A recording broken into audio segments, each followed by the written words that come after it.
Ngayong Kapaskuhan, ipakita natin ang tunay na diwa ng Pasko, pagkakaisa, pagmamahal, at lakas ng loob. Sama-sama nating gawing makulay ang espesyal na panahon na ito. Ngayon tayo'y magbigay inspirasyon sa isa't isa. Maging liwanag tayo sa ating kapwa.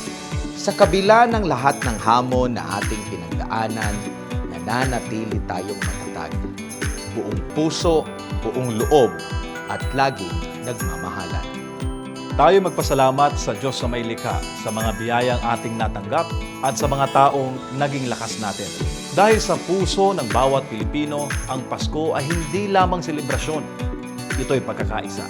Ang matatag na Pasko ay simbolo ng ating tibay bilang isang bansa. Kaya Pilipinas, tatag lang ngayon at sa lahat ng panahon. Maligayang Pasko at manigong bagong taon! Matatag na Pasko sa bawat Pilipino.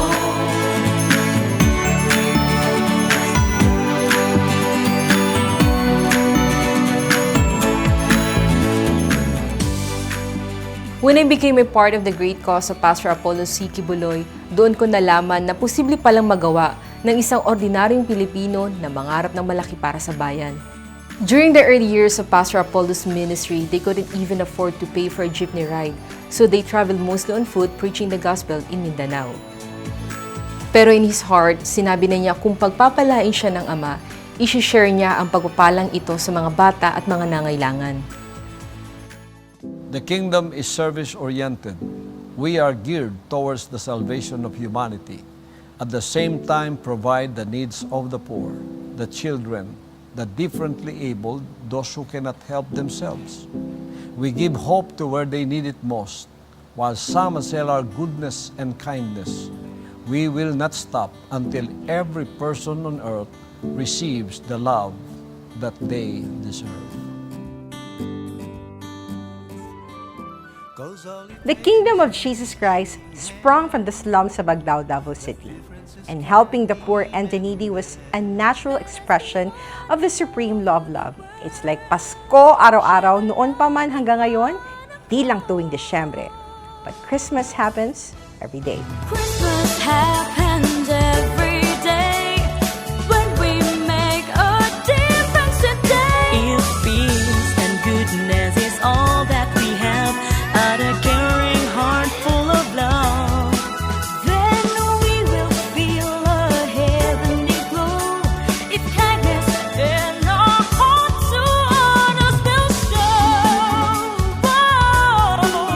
For in every little way, Christmas happens every day. Subok na tayo mga Pilipino.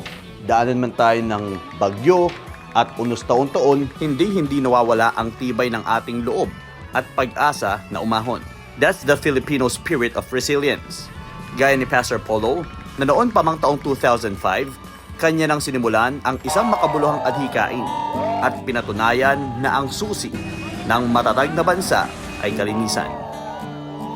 Can you picture a world? Yes, this world. The Sunshine Philippines movement is a movement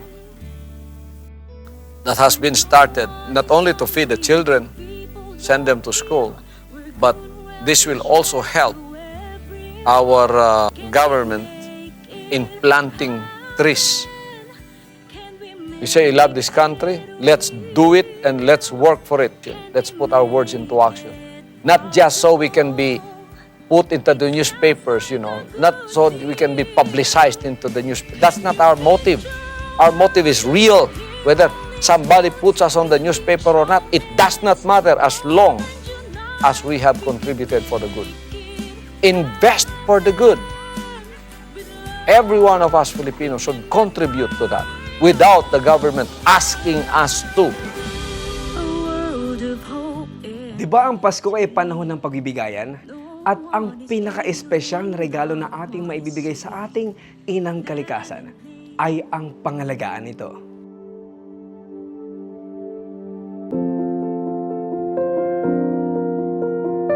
Sa bawat punong na itatanim, sa bawat basura na ating naitatapon ng tama, at sa bawat simpleng hakbang para alagaan ang ating kapaligiran, tayo ay nagbibigay ng pag-asa sa mundo. Ang pangangalaga sa kalikasan ay hindi lamang responsibilidad, kundi isang regalo na magdudulot ng magandang kinabukasan para sa atin at para sa susunod na henerasyon. Kaya't ngayong Pasko, ipakita natin ang ating pagmamahal sa pamamagitan ng pagiging mas responsable at mas mapagmahal sa ating kalikasan. Nakikita ko yung grupo ng 131 Nation na umakyat sa may paanan ng Sierra Madre Kako. Ay, salamat sa Diyos. Kahit papaano nasisimula na ito. Pastor Apollo Kibuloy, Sir, hindi mauubos ang aming pasasalamat sa mga mabubuting inisyatiba, mabubuting gawain at mabubuting kaisipan na inyo pong ibinabahagi sa sambayanang Pilipino.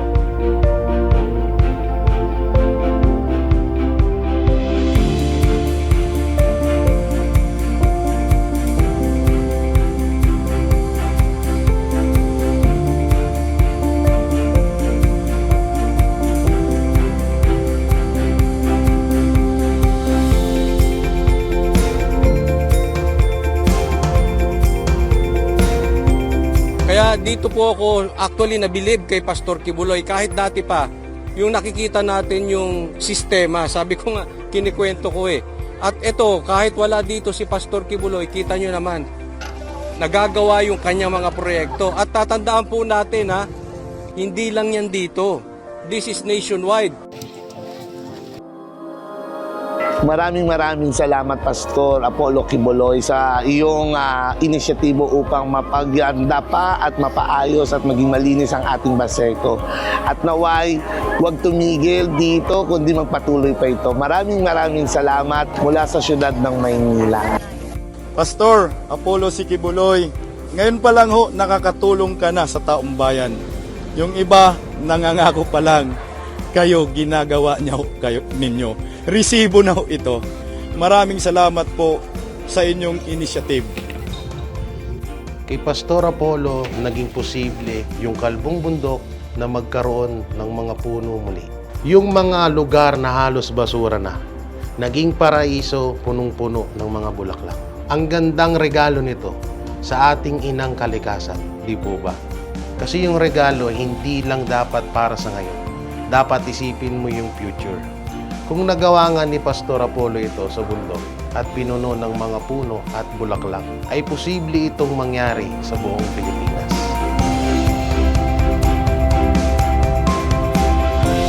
Na-inspire ako kay Pastor dahil hindi si Pastor Apollo Kibuloy, hindi niya kinakailangan magkwento at mangako. May pruweba na siya na naipapakita niya na una nagawa niya na po sa Glory Mountain, sa Prayer Mountain. Kung nagawa niya po doon, how much more pa ako buong Pilipinas?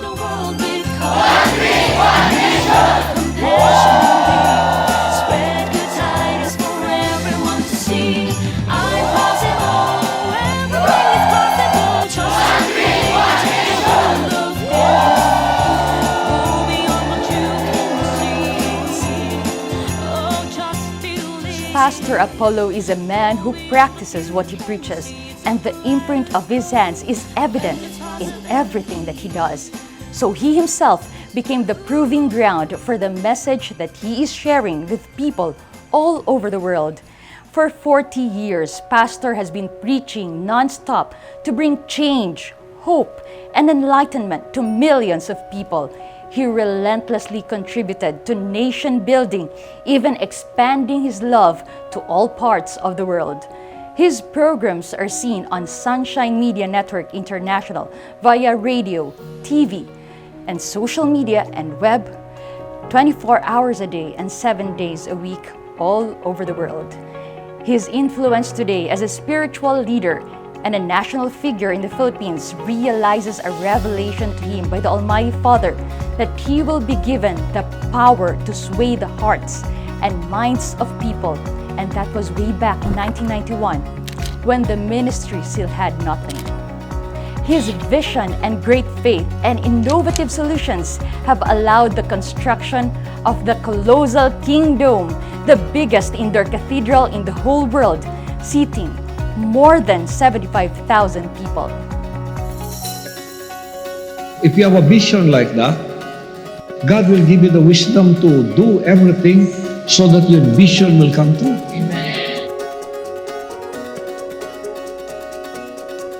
What's my vision for my country?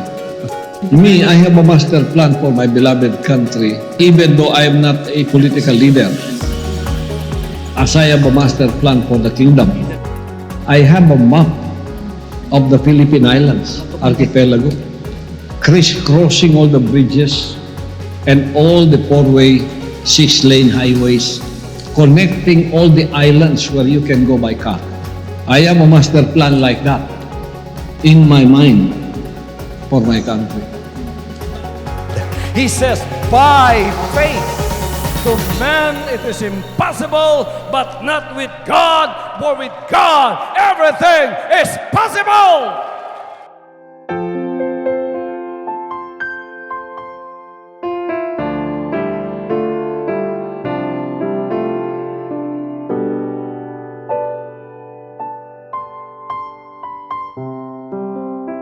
Once a child is shown and experiences goodness, that goodness would stay in the child forever. Nakikita ko yung pagiging generous niya. Hindi sa salita sa lakad. Bilib ako. Bilib ako. At ang dami ko na interview, pinag-aaral, binihisan, pinakain. Yung nakausap kasi namin siya, nagsasalita siya na huwag maging ganyan. Nakita ko So, hindi dakdak. Nakita mo sa gawa. In one word, authentic. Basta yun, I see the love.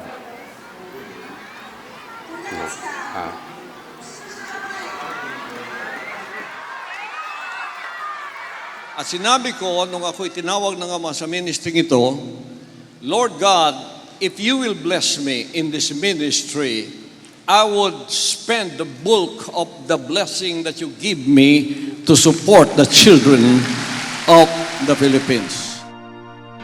And good enough, the Father blessed this ministry. I put up the Children's Joy Foundation. Grabe yung compassion ni Pastor sa mga bata. Na-witness ko ito through the years. Even his own birthday, April 25, ito'y naging ACQ International Children's Day, Pastor Apollo celebration and gift to children all over the world. This is one of the most awe-inspiring philanthropic events ever to be held for children. Bringing joy to millions of children across 55 countries, ACQ ICD is a testament of Pastor Apollo's love for children in need. You can make the day bright. Try to stop the hurting, try to stop the fighting. Each little act of kindness can create a wonderful sight. You can light a candle and complete along the night. You can spread forgiveness or stand up for what is right. Summertime make you realize the feeling got your side, just to make you kind. To our dear Pastor Apollo, you are indeed what we have been waiting for. You came all the way from far just to come for us, to rescue us from some misfortunes. When I was hungry, you fed me. When I was naked, you clothed me. This is to say in short, when I was sad, you made me happy.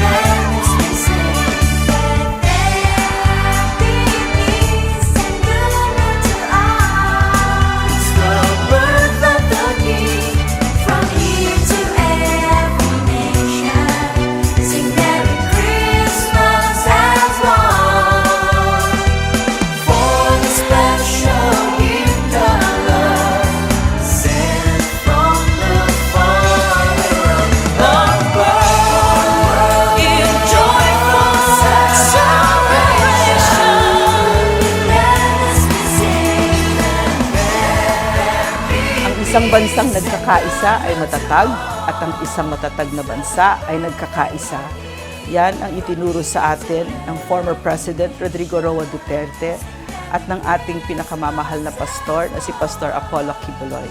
Yan ang aking Christmas wish para sa ating pinakamamahal na Pilipinas.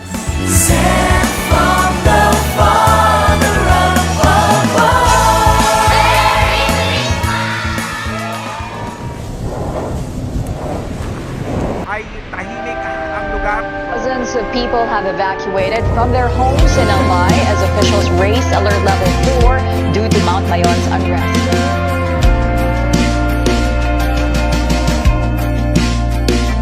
We see this world's great divides, hearts forsaken, lives are broken.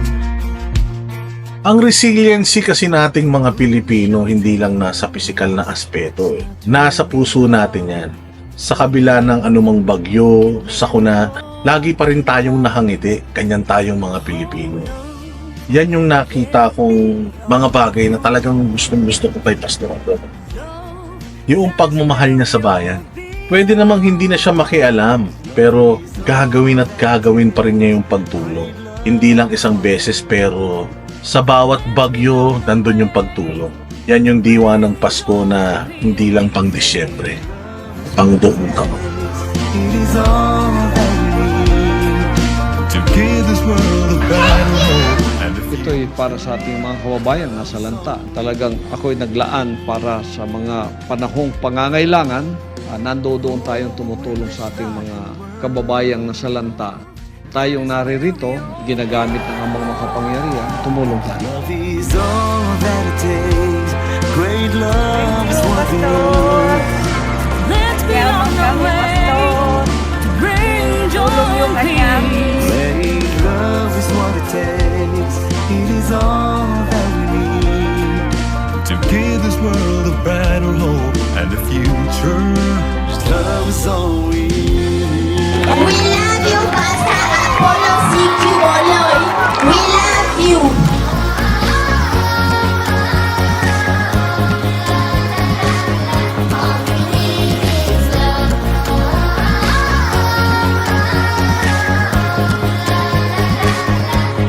Ang pag-ibig kasi ni Pastor Apollo sa lahat ng nangangailangan, walang pinipiling lahi, walang pinipiling kulay.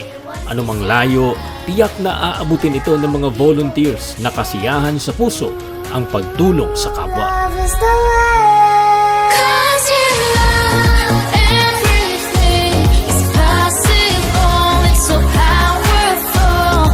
Let it break all barriers to set us free. 'Cause with love everything is possible. It's so powerful.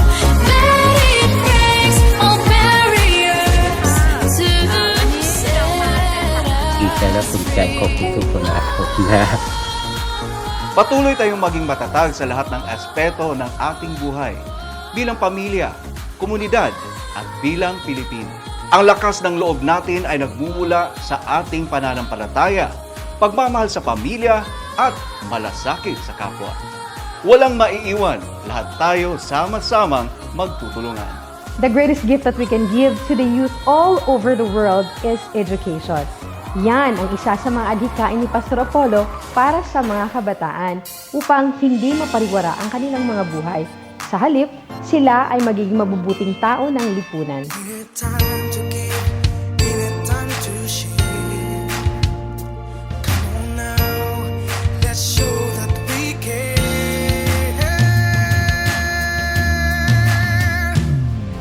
You can only defeat hate by love. You cannot defeat bitterness with bitterness. You can defeat bitterness by kindness. I bring light.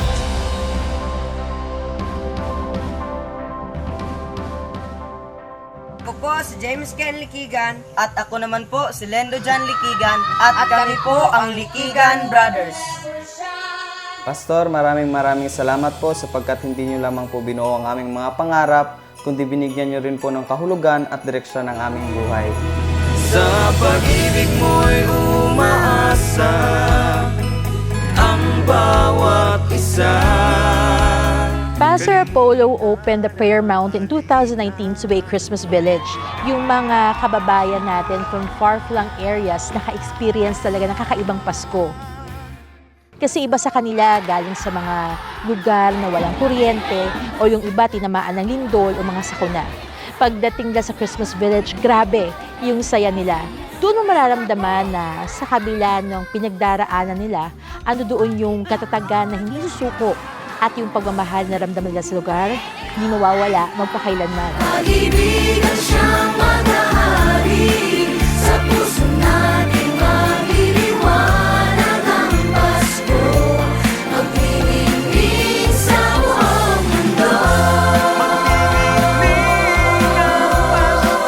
Magkaisa, ikaw at ako, sa puso natin magliliwanag ang Pasko, maglilingling sa buong mundo. Isang naging malaking hamon sa ating mga Pilipino maging sa buong mundo ang nakaraang pandemya.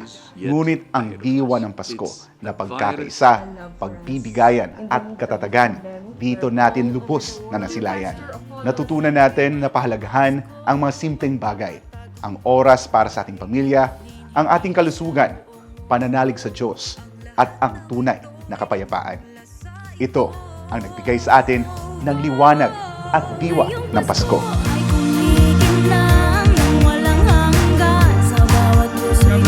Ya con todos los clientes para irnos entregando.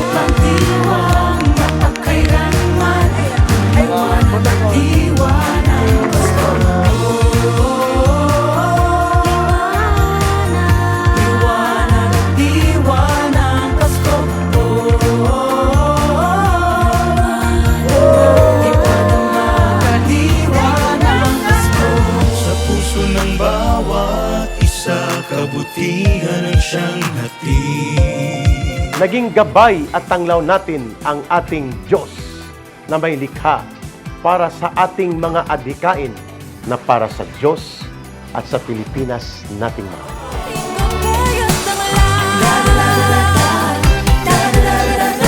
Siya ang ating gabay at tanglaw.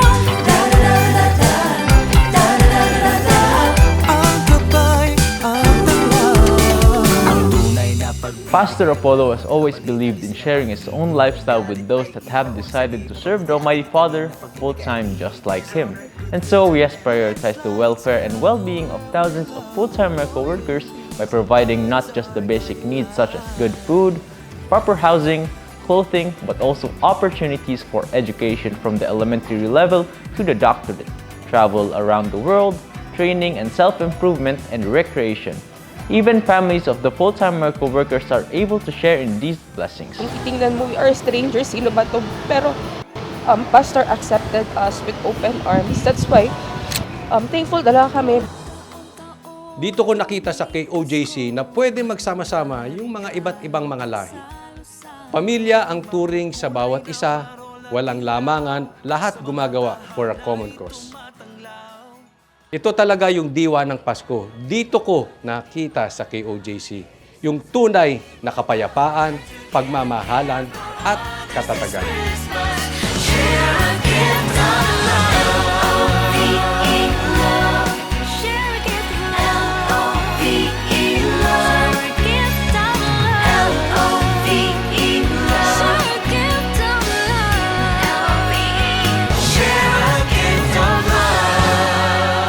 Merry Christmas and a Happy New Year sa lahat ng members ng Kingdom of Jesus Christ. Maraming salamat sa patuloy ninyo na serbisyo sa ating mga kababayan. Maraming salamat sa patuloy ninyo na suporta sa Office of the Vice President. At I wish everyone good health in the year 2025. So you will gain victory. Tungod kay ang langit nung amahan naapirmi kaninyo. We will not break. God save the Philippines. Shukran. Pastor is a reservoir. Maraming alam sa buhay. Very bright. He would be an asset to the country. Pastor Kibuloy po talaga ay isang tao na visionary. Alam nyo, ang ibig sabihin po ng visionary ay yung nakikita niya yung pwedeng gawin sa isang bagay o paaring mangyaring gagawin niya para maayos sa isang bagay. Ano ang ibig ko sabihin? Sigurado naman po ako ang KOJC, yung compound, kahit po yung Prayer Mountain, ay hindi naman ho ganoon sa simula maganda yun. Pero na-visualize niya na papagandahin niya ito at ganun nga po ang nagawa niya. Kaya nga tinatawag natin itong first world yung dating. Diba? Parang first world country sa loob ng isang Pilipinas. Parang ganun po ang KOJC. Sa tingin ko, kaya din niya pong gawin ho yan sa Pilipinas. Alam nyo, ngayon, masasabi natin na parang hopeless na ang Pilipinas, ang tindi na ng corruption, wasak na talaga ang ating institusyon. Pero ako sigurado ako, pag naipasok ko si Pastor Kibuloy, malaki po ang magagawa niya kasi po siya ay isang visionary. Kaya niyang pagandahin ang isang basura, isang pangit, at isang, alam mo yun, walang kaayusan. In other words, isang chaos na lugar, kaya niya huyang pagandahin.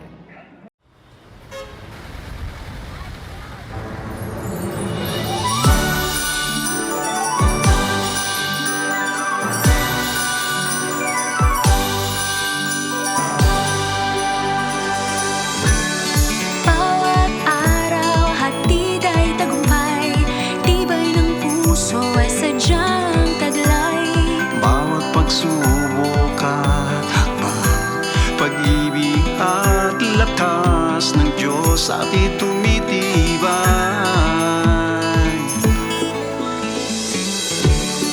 Bawat pagtulong nagkakapit-bisig, sa bawat hamon tayo'y nagwawagi. Dahil ako at ikaw ay Pilipino, sa hirap at ginhawa, iisa tayo. Matatag na Pasko sa bawat Pilipino. Pagmamahal sa Diyos at kapwa, umaalab sa ating puso. Di natitinag, di sumusuko, tatalaan ngayon at sa lahat ng panahon.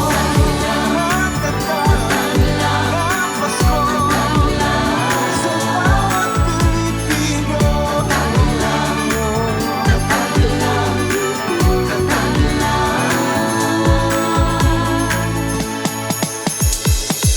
Sa bawat puso, liwanag ay di mawawala. Bawat sikat ng araw, pag-asa ang dala. Mapit lang sa kanya, siyang may akda ng lahat. May akda ng lahat. Natatag na Pasko sa bawat Pilipino. Pagmamahal sa Diyos at kapwa, umaalab sa ating puso. Di natitinag, di sumusuko, tataglang ngayon at sa lahat ng panahon. Tataglang Pasko sa bawat Pilipino.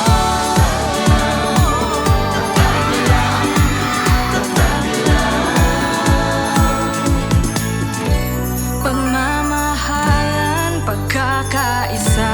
Lalim na pangnawang dapat sa bawat isa. Ako, ikaw ay